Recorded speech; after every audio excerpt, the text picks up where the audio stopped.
Salut à toi cher ami, bienvenue dans cette nouvelle vidéo des tests de Max. Ici Maximilien Lamadi et aujourd'hui on va parler de la célèbre régie publicitaire Google AdSense. Reste bien attentif jusqu'au bout car tu vas découvrir si ça vaut toujours le coup d'utiliser AdSense à ce jour pour monétiser ton trafic, quelles sont ses origines, quels sont ses points forts, combien ça rapporte concrètement et je te donnerai mon avis concret sur AdSense et enfin on verra s'il existe des alternatives qui sont crédibles. Si tu n'es pas encore familier avec l'univers des sites de niche et de l'affiliation, je t'invite à visionner les premières vidéos de ma playlist La Fac de Max. Tu trouveras le lien dans l'infobulle juste en haut à droite. Rentrons maintenant dans le vif du sujet. Alors Google AdSense, c'est la régie publicitaire de Google. Côté éditeur. Celle-ci permet aux webmasters et aux créateurs de contenu sur YouTube de générer des revenus grâce à la publicité. Les éditeurs sont rémunérés non pas à l'affichage de publicité, mais au clic sur ces publicités. Google AdSense permet de monétiser son trafic en toute simplicité par opposition à Google Ads qui permet d'acheter du trafic ciblé. Pour les webmasters, cela va correspondre à des encarts publicitaires qui sont affichés sur une page web sous différents formats. Ça peut être une bannière carrée, horizontale ou verticale. Et sous différentes formes. Ça peut être du texte, des images ou encore des vidéos. Pour les youtubeurs, il s'agit de publicités vidéo qui peuvent être affichées avant, après ou pendant la vidéo. On peut aussi retrouver des encarts publicitaires sur YouTube sous la vidéo et ou dans la barre latérale à droite de la vidéo, souvent en rapport avec la publicité vidéo. AdSense est la toute première solution de monétisation que j'ai exploitée lorsque je me suis lancé sérieusement sur le web en 2008-2009. Je comptais d'ailleurs en grande partie sur AdSense pour gagner ma vie et c'est ce qui m'a permis de travailler directement à mon compte à la fin de mes études, sans avoir à travailler dans une boîte. Donc, à l'écran tu vas pouvoir voir ce que je pouvais gagner avec un seul site sans avoir à y toucher. Il faut dire que c'était l'âge d'or de Google AdSense. On ne parlait alors pas de site de niche, mais de MFA. MFA pour Made for AdSense. Il n'y avait pas d'équivalent en matière de pub pour les annonceurs, les réseaux sociaux n'étaient pas encore populaires et ils étaient même complètement dénués de publicité. Donc pas de Facebook Ads, pas de Twitter Ads, pas de LinkedIn et encore moins de TikTok, Snapchat qui n'existaient pas du tout. Il n'y avait pas non plus de pub sur YouTube, on parle vraiment d'une autre dynastie sur le web, pourtant c'était il y a à peine 10 ans. Tout était concentré autour du moteur de recherche Google, sa régie AdWords pour les annonceurs et AdSense donc pour les éditeurs. Celle-ci était super populaire et c'était de loin la solution de monétisation par excellence et la plus exploitée par les éditeurs de sites. 3 facteurs faisaient qu'on pouvait gagner gros avec AdSense. 1. Une forte concentration des annonceurs. 2. L'absence d'adblockers qui sont aujourd'hui légion.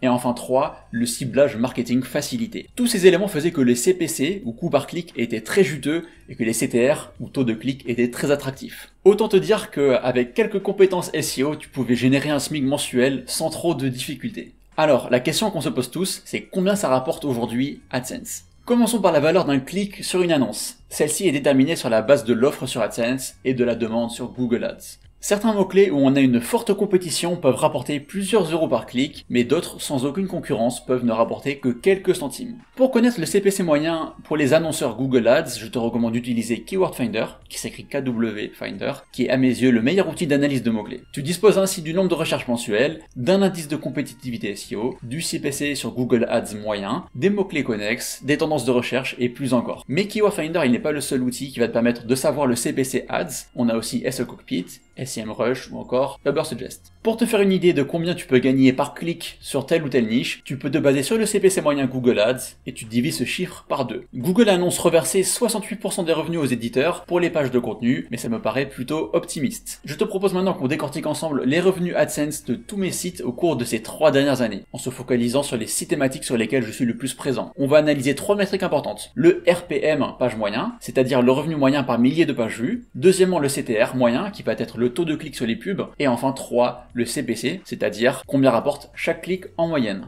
J'ai classé les thématiques de la plus rémunératrice à la moins rémunératrice. La thématique qui rapporte le plus par rapport au trafic reçu, c'est la maison, et là je fais référence aux accessoires et au mobilier qu'on peut trouver dans une maison. Elle est suivie respectivement par la mode, la finance, le bricolage, la santé, et enfin les animaux. En ce qui concerne le CTR, c'est aussi la thématique de la maison que les internautes ont tendance à le plus cliquer sur les pubs, suivi de la mode, des animaux, de la santé et du bien-être, de la finance et enfin du bricolage. En ce qui concerne le CPC, c'est-à-dire les thématiques où les clics rapportent le plus, on va voir la finance dans un premier lieu, avec 22 cents, la maison 17 cents, le bricolage 14 cents par clic, les animaux 13 cents, la mode 12 cents, et enfin la thématique de la santé et du bien-être avec 11 centimes par clic. Ces données ne représentent pas parfaitement le marché car elles sont limitées à une soixantaine de sites, mais ça peut te donner une idée concrète des revenus que tu peux générer avec Google AdSense. Alors, est-ce que Google AdSense vaut toujours le coup aujourd'hui? Eh bien la réponse est oui. L'âge d'or de Google AdSense s'étale de sa création en 2003 jusqu'en 2014 où on a eu une popularisation des premiers adblockers tels que AdBlock Plus ou encore uBlock Origin. Aujourd'hui, on a même des navigateurs comme Brave ou encore Opera qui intègrent en natif des bloqueurs de publicité ou de trackers. Perso, j'utilise Brave en navigateur principal et je dois avouer qu'il est excellent. On a tous les avantages de Chrome mais sans la publicité, le tracking et l'exploitation des données personnelles. Bien qu'AdSense rapporte bien moins qu'il y a 10 ans, elle reste encore et toujours la régie publicitaire au clic incontournable. Bien sûr, il ne faut pas compter sur AdSense pour bien gagner sa vie en ligne. Pour cela, il existe d'autres solutions bien plus rentables et viables. L'affiliation par exemple permet de monétiser bien plus efficacement son trafic. Il faut voir AdSense comme un complément de revenus,